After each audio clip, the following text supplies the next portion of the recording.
반갑습니다. 시간이 되었습니다. 다 같이 올려드린 대로 찬송가 목마른 자들아, 통일 찬송가 316장, 새 찬송가 526장 찬양 드림으로 주일 저녁 온라인 예배를 시작하겠습니다.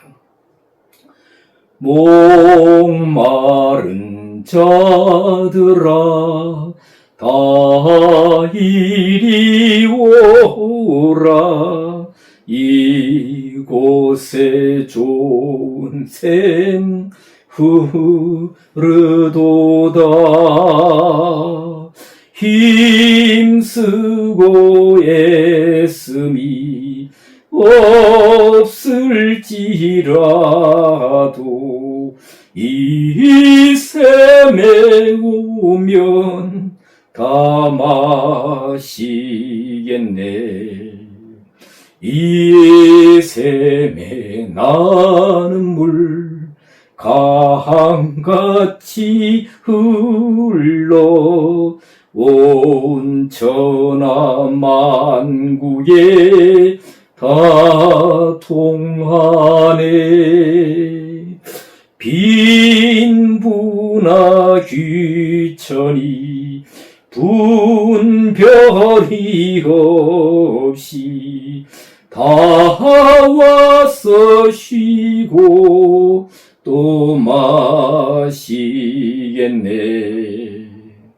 심기한 샘물을 마신 자마다 목 다시 갈하지 아니하고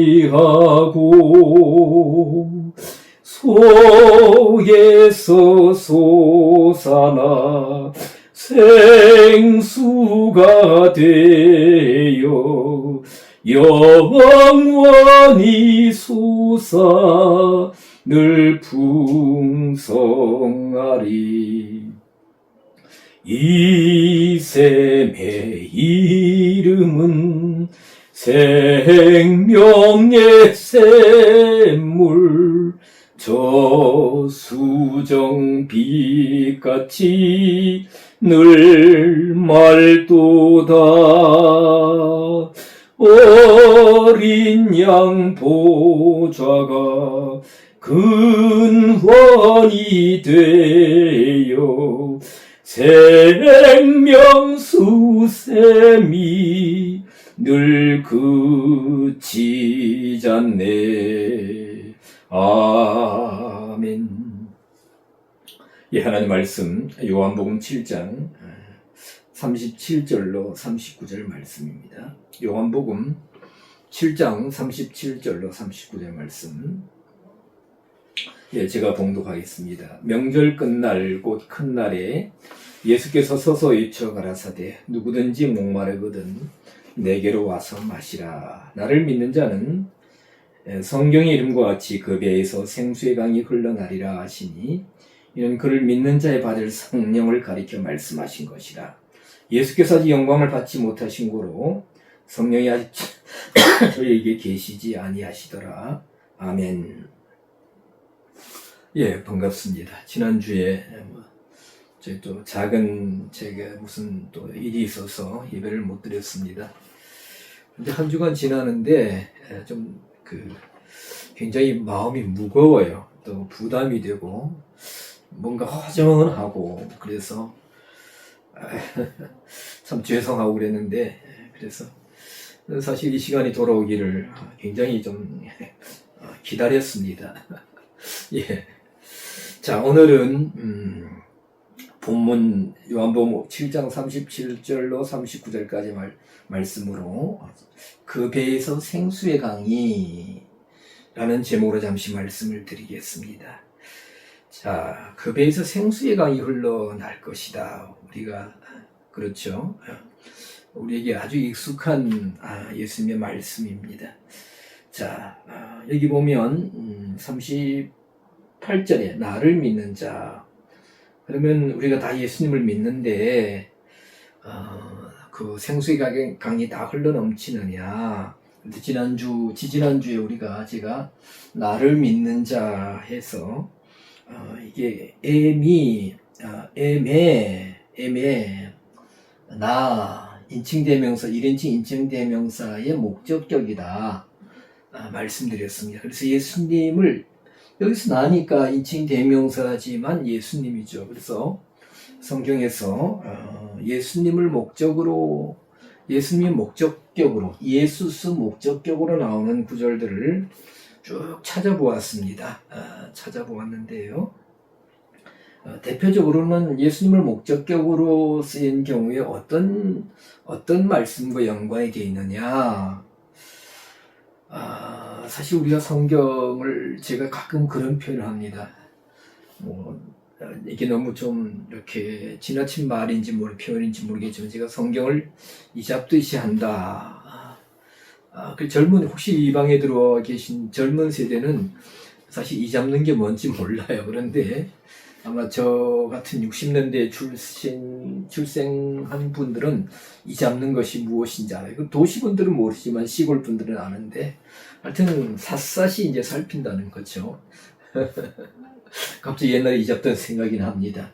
자, 그래서 제가 그 성구 사전이나 원어 사전을 이렇게 다 갖다 구절구절마다 살피고 하고 있습니다만은, 자, 그래서 예수님 목적격 예수님은 어떻게 믿어야 되는가, 믿으면 무엇과 연관되는가. 마태복음 1장 21절 25절에 보면 우리의 구원을 위해서 예수님 목적격, 그렇죠.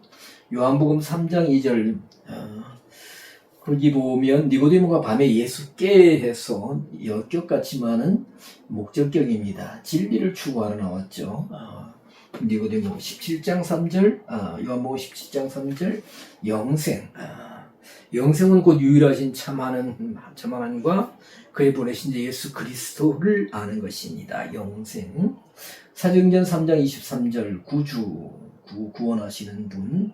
로마서 13장 14절 우리가 예수 그리스도로 옷 입고 할 때의 목적격입니다. 옷 입는다는 것은 사실 온전한 행위를 말씀한다고 계시록 3장 3절 4절에 보면 사대교회에 또 말씀하고 있죠. 자, 그래서 예수 이렇게 믿을 때에 성경의 이름과 같이 그 배에서 생수의 강이 흘러나올 것이다. 그러면 성경의 이름과 같이 그 배에서, 그럼 구약 성경 어디에서 독생 메시아를 믿으면 생수의 강이 흘러날 것이라고 예언된 말씀이 있는가? 그런데 정확한 구약적인 배경은 없다는 것입니다. 근거를 찾기가 어려워요. 그래서 관련 지을 수 있는 구절은 출애굽기 17장 6절 이스라엘 백성들 호렙산 반석에서, 그렇죠, 모세가 반석을 지팡이로 하나님 치라고 하셔서 쳤습니다. 그래서 반석에서 물이 솟았다. 이사야 44장 3절 가난 자에게 물을 주며 마른 땅에 시내가 흐르게 한다. 그렇죠. 누구에게? 나의 종 야곱 이스라엘을 통해서. 이사야 58장 11절 나 여호와가 너를 항상 인도하여 마른 곳에서도 네 영혼을 만족해 하여 너는 물된 동산 같겠다. 생명의 물을 공급해 주시겠다. 주시겠다. 앞으로도. 특히 지난주에도 말씀드렸습니다만 에스겔서 47장 1절에서 12절에 나오는 에스겔 선지자가 바벨론에서, 그렇죠, 그발강 가에서 본 환상 여러 가지를 봅니다만은 이제 에스겔 47장 48장이 마지막이죠. 특히 47장 48장 미래 성전의 영광을 보여주시면서 미래 성전 문지방에서 물이 나온다. 성전 문지방 제단 남편으로 물이 흘러내리다가 이게 그 동쪽으로 흐르죠. 그러면서 생명을 솟원케 하는 물이다. 일천척을 지나니까 청량하니까 물이 발목에 오르고, 일천척을 청량하니까 물이 무릎에 오르고, 다시 일천척을 청량하니까 물이 뭐예요? 어떻게 해요? 허리에 오르고, 다시 일천척을 청량하니까 물이 아주 사람이 헤엄쳐서 물 잠기게 되는 물. 자, 근데 제가 보기에는 사실 이 강물은 성전 문지방에서 나오는 물은 좀 독특한 경향을 띠요. 왜냐하면 우리가 살 때, 시골 살 때 강원도 정선, 임계 하면 아주 산골이죠. 사람들이 흔히 고라댕이라고 하는데 고라댕이. 그러나 그렇게 고라댕이는 아니었고요. 그래도 뭐 논이 제법 있었습니다. 들판이 있었고 앞에 한 폭이 한 80m 이상 되는 이렇게 큰 강, 아주 큰 강은 아니지만 강이 있었어요.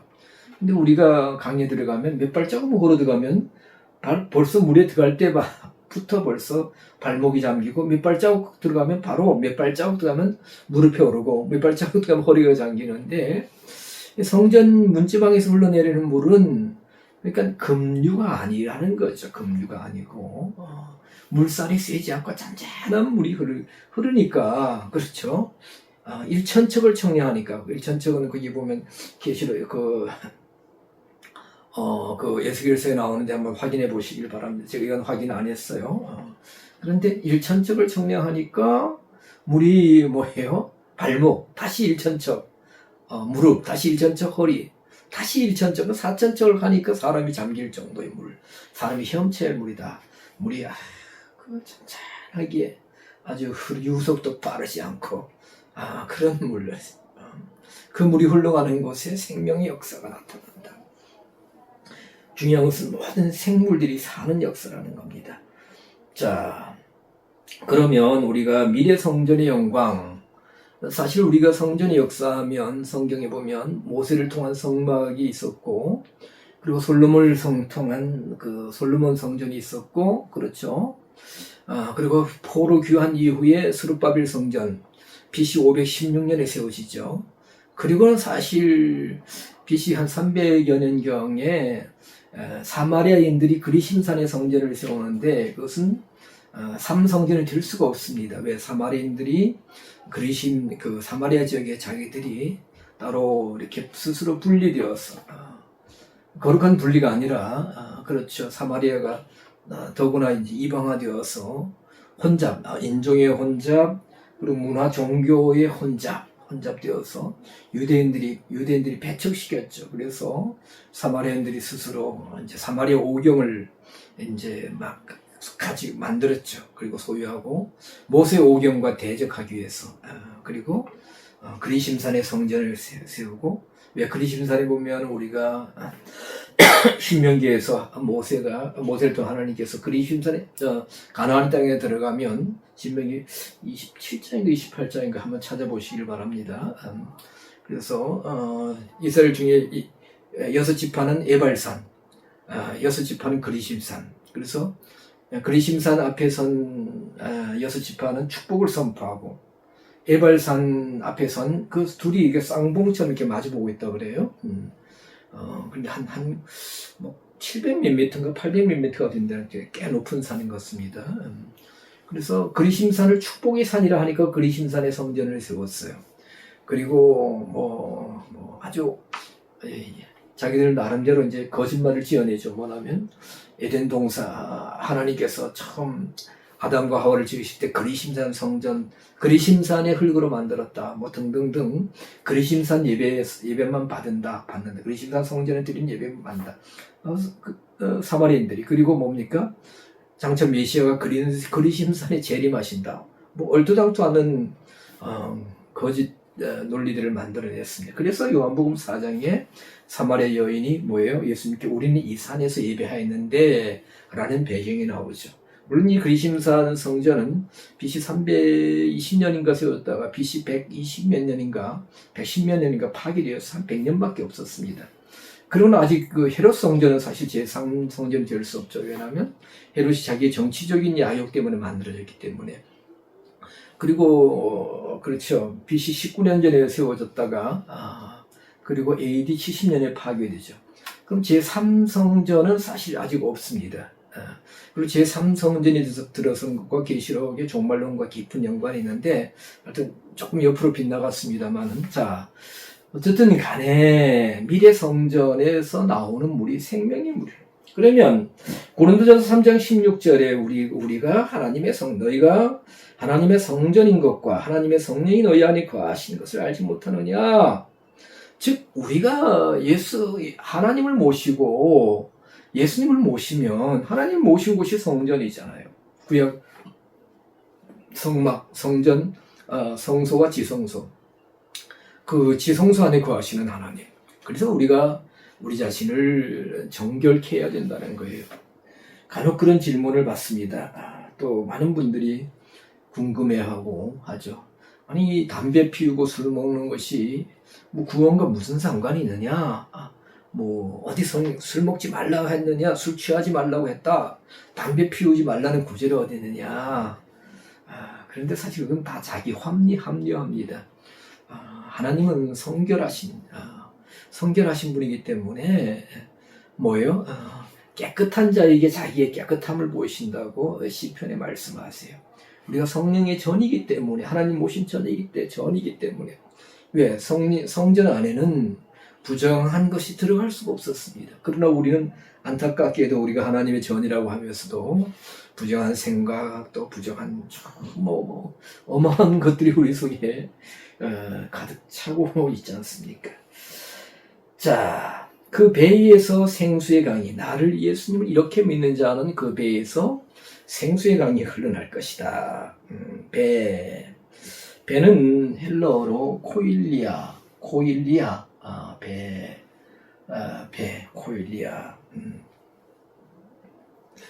제가 외국에 딱 한 번 건너가 봤는데, 우리가 물 건너간다 그러죠. 중국을 2000년대에 한번 갔다 왔습니다. 조선족 교회, 이렇게, 장충, 길림, 몇 군데를 돌면서 이렇게 좀 그 시간을, 한 보름 정도 시간을 보냈는데요. 길림 쪽 어디예요? 그때 조선족 꼬마아이가, 여자아이가 있었는데, 그때 6살 정도 됐으니까, 지금 저기 한 30몇 살 됐겠네요. 얘 이름 뭐더라? 그런데, 뭐 하다가, 이게 뭐야 하니까, 배를 가리켜서 누구 배를 가리키면, 내 배를 가리키면서 그랬나? 이게 뭐야 하니까, 어른들하고 같이 그런지 몰라도, 배떼지. 이거 얼마나 재밌었는지. 황당했죠. 배떼지 하니까. 자, 그랬던 여담입니다. 자, 예수님이 그 배에서 생수의 강이 흘러날 것이다. 자, 우리가 배 속에 뭐가 들었느냐. 그래서 배와 우리의 사실, 배, 위장, 여러 가지 신체 장기들이 들어있습니다만은, 그 배라는 것은 예수님께서 우리의 속이라는 뜻이죠. 마음, 속, 카르디아, 마음, 카르디아입니다. 우리가 사실 헬라어로 마음을 뜻하는 단어가 여러 가지가 있는데요.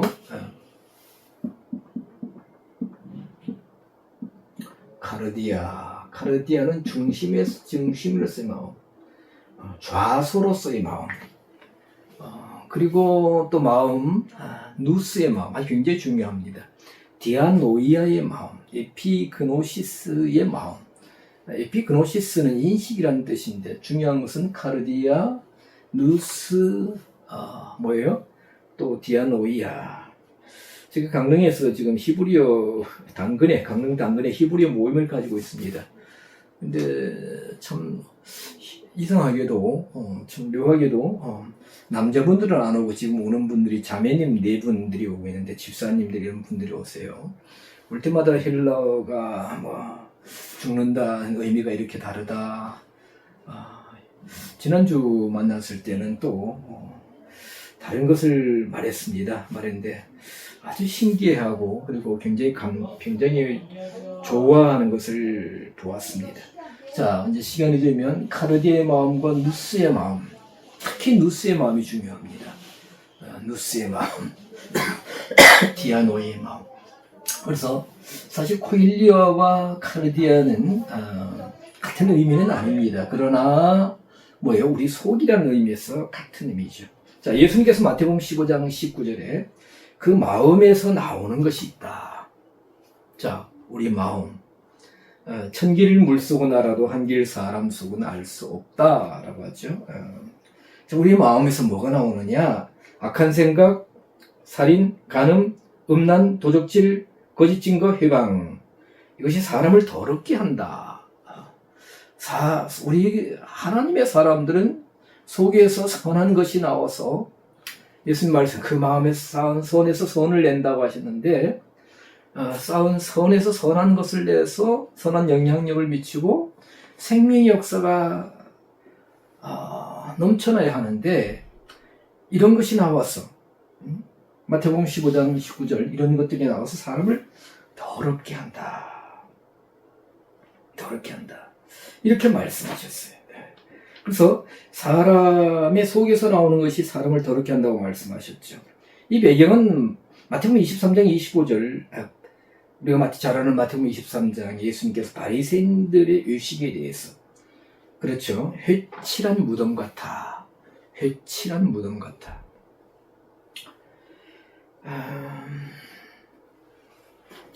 2002년도, 2003년도에 강릉에 제가 오기 전 2004년도에 강릉 왔습니다. 2004년도에도 왔는데도 아주 강릉 여러 지역이 보니까 2004년 가을에 늦가을에 왔습니다만은 계속해서 공사 중이었고 뭐 아주 그 루사 매미의 그 상흔을 안고 있었습니다만은 자 2002년도 2003년 매미 루사가 왔을 때에 제가 아는 분이 강릉 저쪽 어디 뭐 장현인가 금광리 쪽인가 어디 쪽에 저수지 저 공동묘지가 있었답니다. 근데 가족인가 친구 분인가 뭐 하여튼 아버지 아마 친구분 같아요. 친구분 아버지를 산소에 모신 지 뭐 얼마가 안 됐다는 거죠. 그래서 이렇게 큰 홍수가 쓸고 묘지를 쓸고 갔으니까 그래도 이제 걱정되어서 그 좀 길이 안정된 후에 찾아갔었나 봐요. 근데 참 참혹했다 그래요. 뭐냐면 묘지를 이렇게 큰 홍수가 쓸고 가니까 이렇게 그 오래된 시신, 그렇죠. 그리고 이렇게 장사한 지 얼마 안 되는 그래서 안에서 이렇게 부패하고 가고 있던 시신들이 나와가지고 여기저기 걸려 있고 뭐 이렇게 하고 있을까 참 참혹한 광경이었다 그런데 그렇죠. 무덤을 아무리 회칠한다 할지라도 그 속에는 더러운 것들, 썩는 냄새. 그래서 바리새인들의 속에는 탐욕과 방탕이 가득하다고 예수님 말씀하셨습니다. 그러면서 그러하시면서 겉으로는 아름답게 보이나 그 안에는 죽은 사람의 뼈와 모든 더러운 것이 가득하다. 그렇죠. 바리새인들 속에 당시 종교 지도자들 중에 지도자라는 그들 속, 그들 배. 로마서 3장 13절에서는 예수님은 이렇게 말씀하시죠. 이런 종교 지도자들, 율법에 매인 사람들. 맞아요. 지난 그 히브리어 모임 때에 왜 어떤 분이 그런 질문을 했어요. 왜 유대인들이 그렇게 구약 성경을 달달달 이어오고 그렇게 많이 가까이 했는데 왜 예수님을 못 알아보았나요? 메시아인 줄 몰랐나요? 그래서 그 질문에 대해서 쭉 계속 말씀을 드렸습니다. 말씀을 드리고 그랬는데 자 예수님 당시 종교 지도자들 예수님 저희는 저희 목구멍은 열린 무덤이요. 로마서 3장 13절 혀는 속임이요. 입술은 독사의 독이 있고 입은 저주와 악독이 있다. 그 속에 뭐가 들었냐? 사실 보면 우리가 바리새인들 하면 긴 옷을 입고 다니고 사람들이 모인 데서 문안받기를 좋아하고 손을 들고 기도하기를 좋아하고 그렇죠. 뭐 자기 자신의 어떤 종교적인 의식적인 행위를 자랑하는 그런 장면들을 보지 않습니까?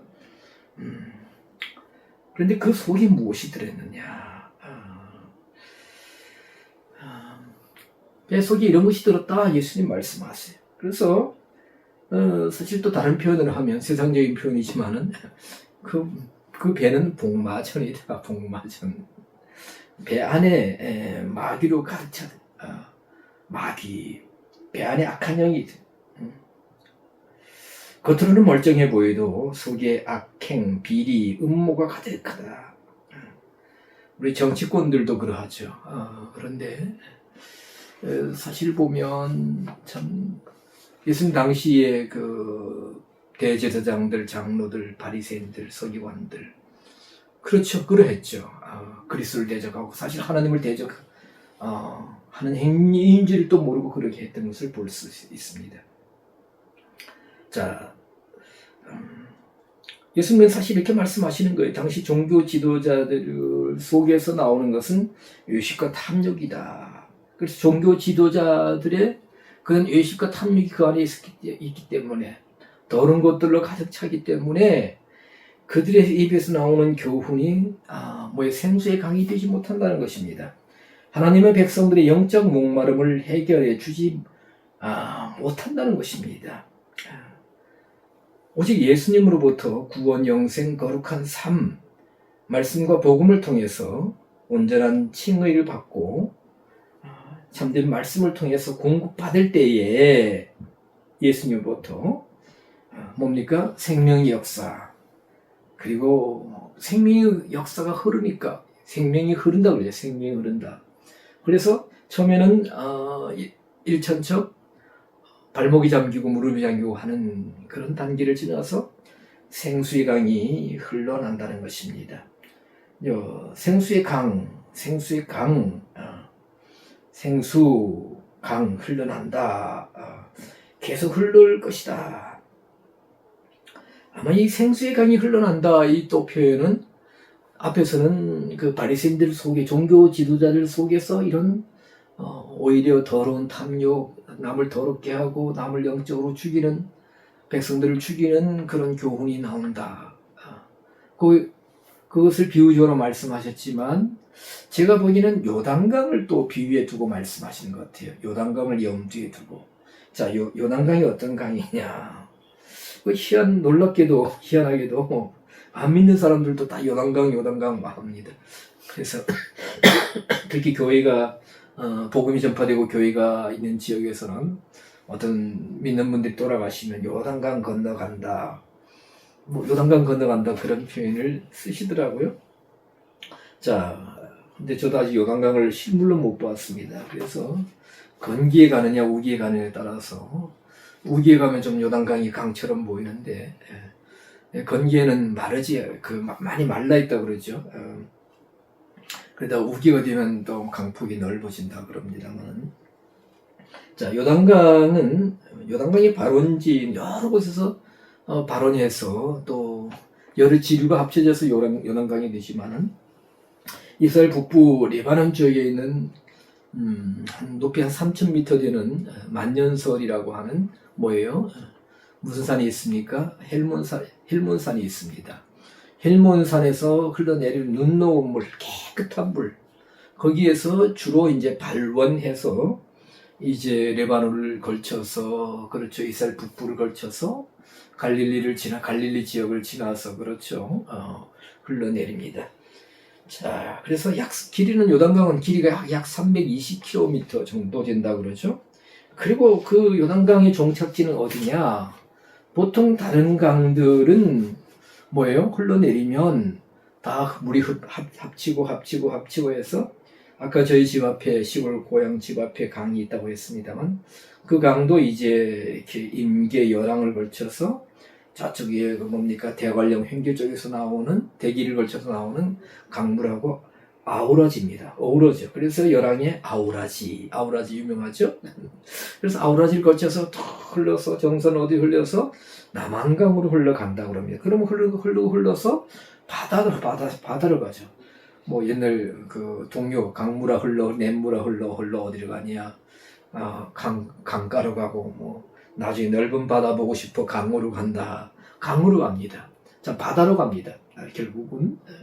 그런데 요단강은 특이한 강이죠. 우리가 잘 알다시피 요단강은 흘러내리다가 나중에 어디 갑니까? 사해로 갑니다. 사해도 사실 바다가 아니죠. 호수죠. 더 이상 물이 이제 흘러날 곳이 없는, 지표면보다 더 낮은, 그래서 성지순례 간 분들이 이렇게 사해에 가서 이렇게 그냥 누워 있더라고요. 그래서 이렇게 날씬한 사람들만 그냥 누워 있는 게 아니고, 그냥 가서 이렇게 조금 이제 이렇게 보기 좋은 분들도 누워 있으면 넣어서 이렇게 책을 보시더라고요. 아, 저거 한번 해보고 싶다. 뭐 안 해봐도 상관없습니다만, 뭐 집에서 소금물 염도를 많게 하면 혹시 가능할지 모르겠습니다. 자, 제가 뭡니까? 헬몬산에서 눈 녹은 그 깨끗한 물이 생명의 물이죠. 그래서 갈릴리 호수만 해도 고기 팔떡팔떡 뛰는 고기들이 많습니다. 그런데 사해로 흘러들어가면 그 물이 죽음의 물이 된다는 거죠. 죽음의 물. 그러면 사실 예수님께서 이걸 염두에 두고 말씀하신 것이 아닌가. 너희들 앞에 보이는 요단강 물도 이렇게 결국은 생명의 소성, 생명을 살리지 못하는 소금물 바다에 들어가서 그 일생을 마친다. 그러나 뭐예요? 나를 믿는 자. 또 그 요단강 물이 흘러서 사해 들어가는 것도 아마 바리새인들의 속에서 나오는 더럽게 하고 또 생명 역사가 없는 의식적인 그런 교훈에 빗대어서 말씀하실지 모르겠습니다. 자, 그런데 예수님께서 우리가 잘 아는데 오늘 본 대로 나를 믿는 자는 그 배에서 생수의 강이 날 것이다. 흘러나리라. 그 배에서 생수의 강이 흘러날 것이다. 그럼 생수의 강이 흘러나는 것이 뭐냐? 그를 믿는 자의 받을 성령. 그렇죠? 그를 믿는 자의 받을 성령을 가리켜 말씀하신 것이다. 자, 그러면 성령의 역사가 있으면 생명의 역사가 있다는 겁니다. 그렇죠? 생수는 생명의 역사잖아요. 제가 이번에 반려식물을 하나 입양했습니다. 이따가 예배 후에 제 카카오톡 프로필 보면 주일 오후에 제가 이렇게 새로 올려놨는데 아주 귀엽고 예쁜 소나무가 하나 있어요. 그래서 하여튼 지난 토요일 날 지지난 토요일 어제 말고 그전 토요일 날 입양했는데 어떻게 잘 키워야지. 그래서 어떤 물을 줘야 될 것인가. 근데 바로 아주 옆에 깨끗한 노랑물이 있으면 주면 좋은데 수돗물은 일단 소독이 된 거잖아요. 소독이 된 거예요. 그래서 일주일에 한 번씩 물을 주면 됩니다 하고 파시는 분이 말씀하셔서 그래서 제가 오늘 정수기 물을 줬어요. 정수기 물. 그렇죠. 이와 같이 어떤 생명을 살리려면 뭐예요? 좀 더 오임이 덜 되고 어떤 생명 역사가 있는 물을 공급해야 됩니다. 자, 그를 믿는 자의 받을 성령. 그러면 성령을 받아서 뭡니까? 사역하면, 성령의 능력으로 일하면, 성령의 능력으로 말씀을 전하면, 성령의 도우심으로 사역하면 생명의 역사가 있을 것이라고 말씀하시는 거예요. 그렇죠? 그런데 그러면 이제 예수님께서 무엇을 말씀하시냐? 물론 예수님께서 이 땅에 영광을 받지 아니하셨으므로 아직 성령이 저희들에게 즉 예수님 제자들에게 임하지 않았어요. 우리가 잘 알다시피 오순절 마가의 다락방, 그렇죠. 오순절 때 성령이 임하시지 않습니까? 공적으로 임하지 않습니까? 구약의 요엘서에 예언된 말씀처럼. 그러면 이제 우리는 물론 성경에서 성령의 9가지 은사, 또 성령의 열매도 나옵니다. 또 성령을 받아야 됩니다. 예수님께서도 말씀하셨지만 승천하시기 바로 직전, 그렇죠. 오직 성령이 너에게 마시면 너희가 권능을 받고 예루살렘 온 유대와 사마리아와 땅끝까지 이르러 증인이 되리라. 증인되게 하는 성령입니다. 또 성령은 여러 가지 아버지의 영, 아들의 영, 그렇죠. 진리의 영, 또 양자의 영, 성결의 영, 로마서 1장에 있는 말씀처럼 이런 사역을 우리에게 하시죠.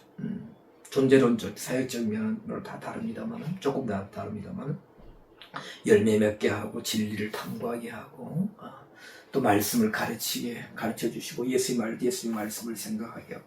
그러면, 믿으면, 예수님을 믿고 영접하면 성령이 임하느냐, 그저 그의 받을, 그저 주어지느냐, 아니라는 거예요. 우리가 오해해서는 안 됩니다. 성령에 대한 또 외적인 면을 내적인 면보다 너무 또 강조하고 또 지나쳐도 안 되겠습니다만, 사실 우리나라는 아직까지도 우리나라의 또 기독교계에는 어떤 내적인 역사보다도 외적인 면에 좀 많이 치중하고 있는 것 같아서 제가 좀 마음이 좀 안쓰럽습니다만은, 자, 예수님 믿고 나면 성령이 그저 자동적으로 임하느냐, 아니라는 거예요. 그래서 그의 그를 믿는 자의 받을 성령 할 때 좀 적어보겠습니다.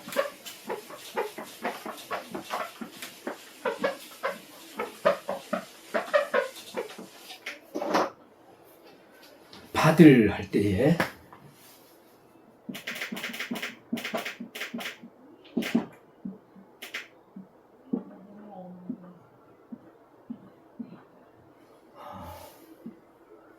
어떻게 읽어요? 람바노입니다.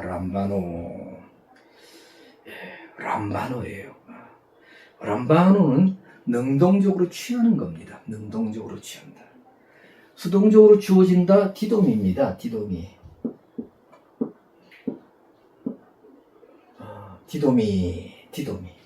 디도미는 나에게 주어지는 거예요. 나에게. 내가 누구한테 주는 거고, 또 나에게 어떤 것이 주어질 때 뭐예요?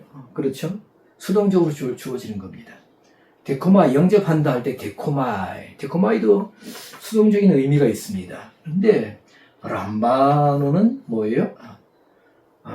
받는다 할 때 능동적으로 받는다. 그러면 즉 뭐냐 하면 성령을 받기를 사모하고 능동적으로 행동을 해야 된다는 겁니다. 그래서 할 때 사실 받는다고 우리가 갑이냐 업이냐 하는 그 을이 아니고요. 멜로입니다. 멜로는 뭐냐? 영어의 멜로 하면 뭐 멜로 드라마에서 좀 달달하고 뭔가 좀 이렇게 그 아름다운 사연, 그런 이제 사연을 멜로라고 해요. 멜로 그렇게 하는 것인데, 멜로는 헬라의 멜로는 뭐뭐 하려고 의도한다는 거예요. 뭐뭐 하려고 하다, 의도하다, 어떤 일을 감당하다, 준비하다. 그러니까 예수님 말씀은 예수님을 영접하고 복음을 통해서 믿게 되면 예수님 말씀을 기억하고 성령을 받으려고 노력해야 된다, 애써야 된다는 거예요. 그런데 이것이 그냥 예수님 복음 믿기 전에, 예수님 영접하기 전에 되는 것이 아니라 예수님 영접한 이후다. 예수님 목적격으로 믿게 되면 이렇게 람바노로. 그렇죠. 우리도 인생을 살면서 뭔가 우리가 취하려고 노력하죠. 능동적으로 가지려고 노력합니다. 가만히 있으면 주어지는 게 없어요. 물론 우리가 길거리 가다 보면 뭐 이런 비유가 좀 유치하지만은 무슨 아파트 이렇게 홍보하는, 분양을 홍보하는 팜플렛, 뭐 물건을 주는 팜플렛, 그리고 어떤 광고물을 줍니다. 그것은 그냥 주어지는 거예요. 근데도 그것을 내가 받을 마음이 없으면 안 받죠. 그렇죠. 그래서 우리가 어떤 자격증을 취득하려고 공부하고, 그렇죠. 이것이 바로 람바노예요. 람바노.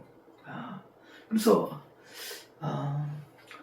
그를 믿는 자, 예수님을 목적적으로 믿는 자들이 받게 될, 능동적으로 취하려고 의도하고 힘쓰고 애쓰고 애쓰게 될, 그렇게 해서 취하게 될 성령. 그런 성령이 있을 때에 생명의 역사가 나타난다. 그런데 생명의 역사 단순히 그냥 잔잔히 흐르는 시냇물 정도가 아니라 생수의 강처럼 흘러날 것이다. 성령의 역사를 통해서. 자, 예수님께서도 이렇게 말씀하셨습니다. 요한복음 20장 22절 이하에 보면은, 물론 앞에 19절, 이날로 안식 후 첫날 저녁 때 제자들이 유대인을 두려워하여 문들을 닫았더니 예수님께 나타나셔 너희에게 평강이 있을지어다. 사실 20장 1절부터 보면 예수님 부활한 후에 안식일 이후 그 다음날, 그러니까 오늘 주일이죠. 마리아를 아침에 만납니다. 첫날 아침에 이른 아침에 막달라 마리아를 만나고 그날 저녁 때에 안식 후 첫날 저녁 때에 주일날 저녁 때 제자들이 유대인들을 두려워하여 문들을 닫았더니 예수님께서 가운데 서서 말씀하시 뭐라 하셨어요? 너에게 평강이 있을지어다 하시면서 요한복음 20장 22절 여기 제가 좀 적어드리겠습니다. 여러분 찾아보시기 바랍니다. 성령을 받으라. 성령을 받으라. 됐다. 여기 있다. 뭐 지갑이 저쪽에 있습니다. 이렇게 해서 무엇을 선물 주듯이 이렇게 성령 받아라. 이거 아니라는 거예요. 그 전에 뭐 한참 기도원 다닐 때 보면 20대 때 보면 뭐 성령 받아라, 성령 받아라 이렇게 하면서 이제 복음성을 불렀죠. 그러면 주시옵소서 기도하고 부르짖고 했던 기억이 나는데요. 자, 성령 그저 안겨주는 게 아니에요. 여기도 예수님 말씀 요한복음 20장 22절 성령 받으라 할 때에 람바노가 분명히 나옵니다. 그래서 우리가 원어 성경을 왜 봐야 되느냐? 성경이 무엇을 말씀하고 계시느냐? 이런 부분에 어떻게 말씀하고 계시냐? 어떤 의미인가? 영어가 아직 부족합니다. 원어는 정확합니다. 정확해요. 물론 우리가 그 원어를 얼마큼 깊게 이해할 수 있느냐 그런 문제가 있지만요. 자, 그리고 우리가 사도행전 1장 14절 이하에 보면 120명의 성도들이죠. 예수님의 어머니 마리아도 예수님의 또 아우들도 함께 다른 여인들과 함께 마가의 다락방에서 기도에 힘썼다. 앞에 보면 예루살렘을 떠나지 말고 약속하신 아버지께서 나를 통해 약속하신 것을 기다리라. 너희들이 성령으로 세례받을 것이다. 그래서 오직 성령이 너희에게 임하시면 너희가 온 유대와 예루살렘과 온 유대와 사마리아 땅끝까지는 내 증인이 되리라. 성령 받으라. 람바노. 그래서 그들이 다소 사실 예수님 제자들도 서로 서먹서먹하죠. 왜냐하면 가룟 유다는 없지만 베드로가 예수님을 모른다고 3번 부인하고 또 서로 잘난치 않은 제자들 또 뭡니까 예수님의 아우들 예수님 계실 때는 안 믿었잖아요. 형제도 예수님 믿지 않았잖아요. 그 당시 상황 속에서 여인들과 그 120명이 모이는 다락방이 얼마나 크겠습니까만 거기에 한 자리에 모였다. 얼마나 여러 가지로 불편한 상황. 그러나 하나님 예수님 통해서 약속하시는 성령을 받으라. 성령을 취하라. 요한은 물로 세례를 받아서 너희들이 맨날이 못되어 성령 세례 받을 것이다. 그래서 그들이 모여서 기도했어요. 람반 힘쓰고 애쓰고 노력했다는 것입니다. 그래서 그 성령은 뭐냐 우리가 잘 알다시피 방금 사도행전 1장 8절 땅까지 이르 내 증인이 됐다 하셨지만 뭡니까? 성령은 증인되게 하는 성령이다. 성령을 통해서 무슨 능력을 나타내고 은사 물론 나타납니다. 그러나 그것이 나의 사리사욕을 채운다든가 나를 교만하게 한다든가 하는 영광을 가로챈다면 그건 악한 영이죠. 악한 영입니다. 우리가 성령의 역사인가 악한 영들의 역사인가 이게 구분됩니다. 나타난 열매를 보면 알 수 있어요. 과정을 보면 알 수 있습니다. 저 주위에도 뭐 은사가 많다는 분들이 있는데 제가 다른 교회 일이니까 그저 본척 못 본 척 하고 지나갑니다. 자, 우리 잘 알다시피 성부 하나님은 구원을 계획하셨고요. 성자 하나님 예수님은 구원을 이 땅에 오셔서 자신을 들여서 성취하셨습니다. 그리고 성령 하나님은 구원을 적용하고 이루어 가십니다. 자, 우리는 예수님께서 요단강 침례를 받을 때 그렇죠. 마태복음 3장 16절 성령이 비둘기같이 임하셨습니다. 사도 베드로는 그 사도행전 10장에서 뭡니까? 하나님 나사렛 예수에게 성령과 능력을 기름 붓듯 하셨다. 즉 예수님은 요단강에서 바티즈를 받을 때 성령이 임하셨어요. 그리고 성령의 능력으로 그렇죠. 말씀을 전하시고 성령의 능력으로 뭡니까? 죽은 자를 살리고 또 성령의 능력으로 그 표적들을 행하셨습니다. 하나님의 능력이지만 그 안에 계신 성령의 도우심으로 성령이요. 자, 그래서 하나님의 일들을 온전히 감당하려면, 그리고 생명의 역사가 나타나게 하려면, 나타나게 하려면 반드시 성령의 뭡니까? 부으심이, 성령의 임하심이 있어야 됩니다. 성령님께서 함께 하셔야 된다는 겁니다. 사도 바울은 로마서 8장 2절에서 생명의 성령의 법이라고 말씀하셨습니다. 그리고 성령은 어떤 자에게 주어지느냐? 중요한 것은 사도행전 5장 32절.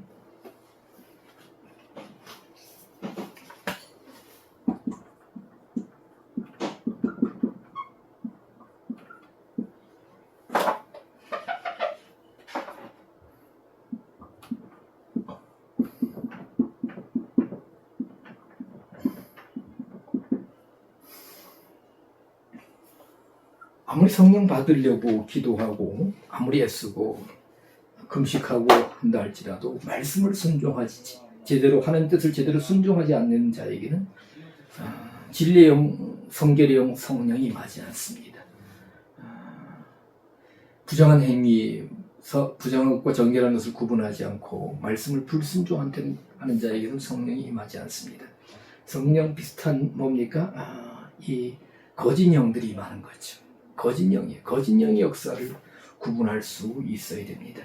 순종하는 자들에게 성령이 임한다. 그런 성경을 보면 마귀는 순종하지 못합니다. 마귀는 회개의 역사가 없습니다.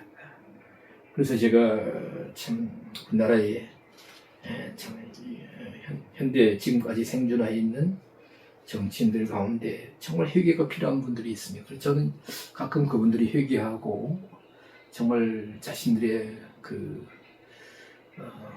우리가 국민들이 몰랐던 감춰진 진실들을 회개하고 진실하게 털어놓기를 고대하는데 회개하지를 않아요. 그렇게 가끔 기도합니다만. 자, 우리는 베드로 보면 베드로가 오순절 마가의 다락방 성령 강림 이후에 여러 가지 사역을 합니다만, 그렇죠. 사도행전 3장에서 성전 미문에 앉아있는 안진뱅이를 일으키죠.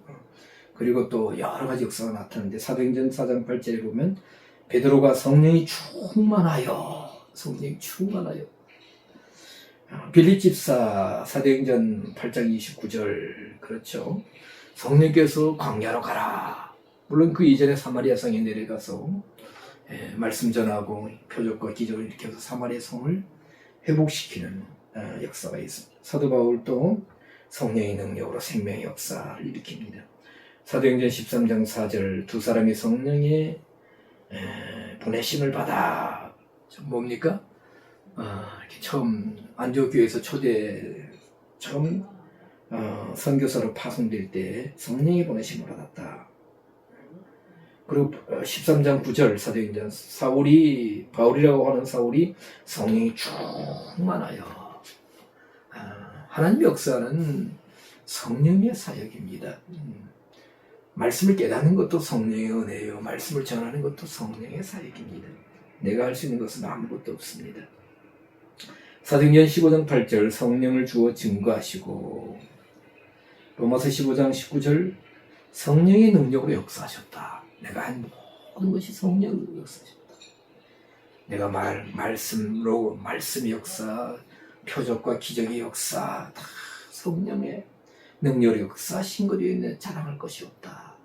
그러면서 이것을 로마서 15장 18절, 로마서 15장 18절.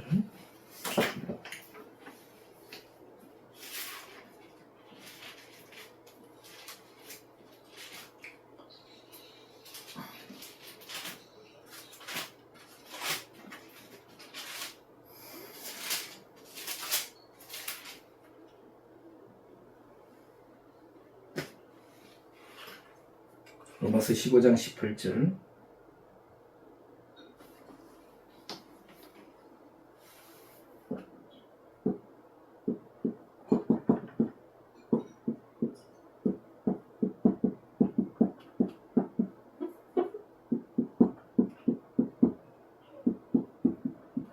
이렇게 역사하신 것은 무슨 목적이냐? 이방인들을 순종케 하기 위해서. 바울은 말합니다. 사실 나는 사도 중에 지극히 작은 자, 가장 작은 자다. 저처럼요, 저처럼 가장 작은 자다. 그래서 제가 그러지 가끔 내가 사도 바울 닮았다. 그러면 이거 뭘 닮았어?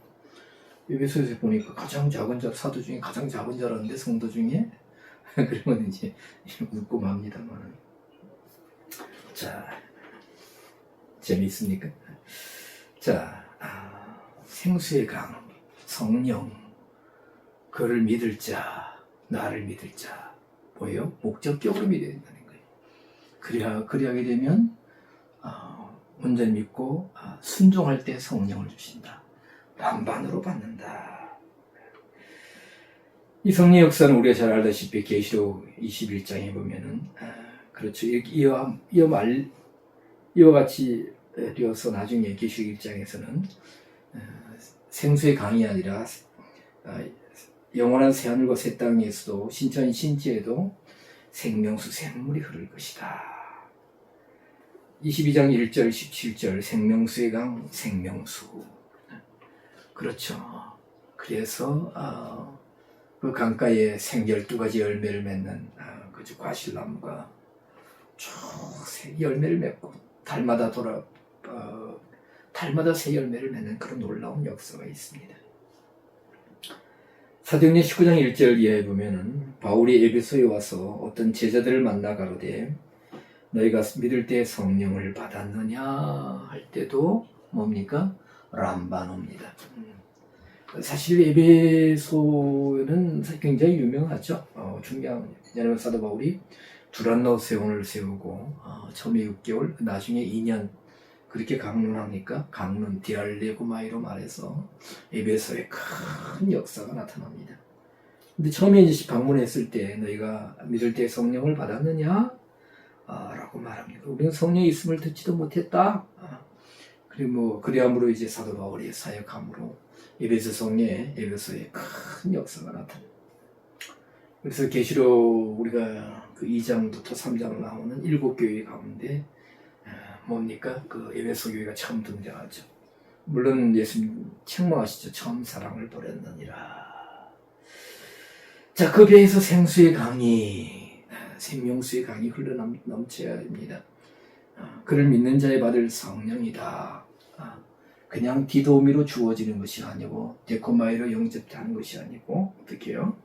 람반으로 받아야 된다. 어떻게 해요? 순종하는 자에게 성령은 이와 같은 것이다. 당시 종교 지도자들 속에 그 배, 사실 카르디아 속에서 뭡니까? 악한 생각, 살인, 가는, 덤나, 도적질, 탐욕 이런 것을 통해서 생명의 역사가 아니라 뭡니까? 실족시키고 죽음의 역사가, 사망의 역사가 흘러넘쳤다. 그러나 이제 사실 예수님의 제자들 당시 보잘것없는 그런 사람들이었습니다. 그러나 무명한 자들이지만은 성령 안에서 새로운 역사를 이루어 가야 합니다. 또 우리가 사도행전 2장 이하에 또 성령이 임재하신 강림하신 이후에 그 놀라운 역사를 이루어가는 것을 보게 됩니다. 오늘 또 우리는 성령을 사모해야 됩니다.